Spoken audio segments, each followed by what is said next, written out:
नमस्कार मित्रांनो, मी डॉक्टर खगोल चव्हाण. पेट पॅरेंटिंग ह्या सिरीजमध्ये आज आपण पावसाळ्यात होणारे कुत्र्यांचे आजार याविषयी बोलणार आहोत. तर ह्या मॉन्सूनमध्ये किंवा पावसाळ्यामध्ये आपण त्यांची काय काळजी करावी त्याविषयी आपण आज चर्चा करूया. तर ज्यावेळेस कुत्र्यांना आपण त्यांच्या बायो ब्रेकसाठी म्हणजे त्यांच्या टॉयलेटसाठी जेव्हा बाहेर घेऊन जात असतो, त्यामुळे तुम्ही जर तुमच्या कुत्र्याला बघितलं घरी तो पाणी पिऊन जरी निघाला असेल तरी जवळ जे डबक्यात असेल त्याच्यामध्ये तो पाणी पिणार किंवा एखाद्या ठिकाणी घाण जर साचलेली असेल तर ते तोंडात घ्यायचा प्रयत्न करणार. तर सगळ्यात पहिला प्रयत्न आपल्याला करायचा आहे की पावसाळ्यामध्ये जर समजा तुमच्या घराच्या आजूबाजूला डबके साचलेले असतील, या ठिकाणी कृपया आपल्या कुत्र्याने पाणी न प्यावे याच्यासाठी तुम्ही प्रयत्न करा.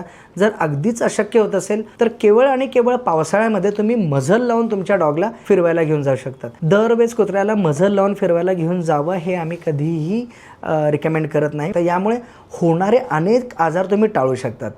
त्याचप्रमाणे पावसाळ्यामध्ये कुत्र्यांच्या अंगावरती फ्लीज त्याचप्रमाणे टिक्स हे एक्टोपॅरासाइट्स खूप होत असतात.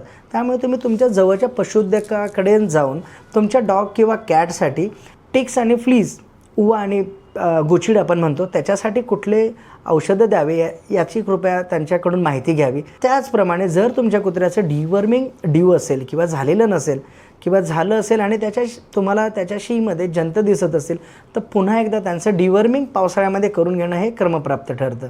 हे झाले कुत्र्यांना पावसाच्या पाण्यामुळे होणारे आजार. त्याचप्रमाणे काही आजार असे असतात ते कुत्र्यांना इतर रोग असलेल्या कुत्र्यांमुळे त्यांच्यामध्ये होण्याची शक्यता असते. त्यामध्ये एक आहे गॅस्ट्रो, त्याचप्रमाणे आहे डिस्टेंपर. सो गॅस्ट्रो डिस्टेंपर हे जे आजार आहेत हे पावसाळ्यामध्ये अतिशय वेगाने आणि साथीच्या आजाराप्रमाणे पसरत असतात.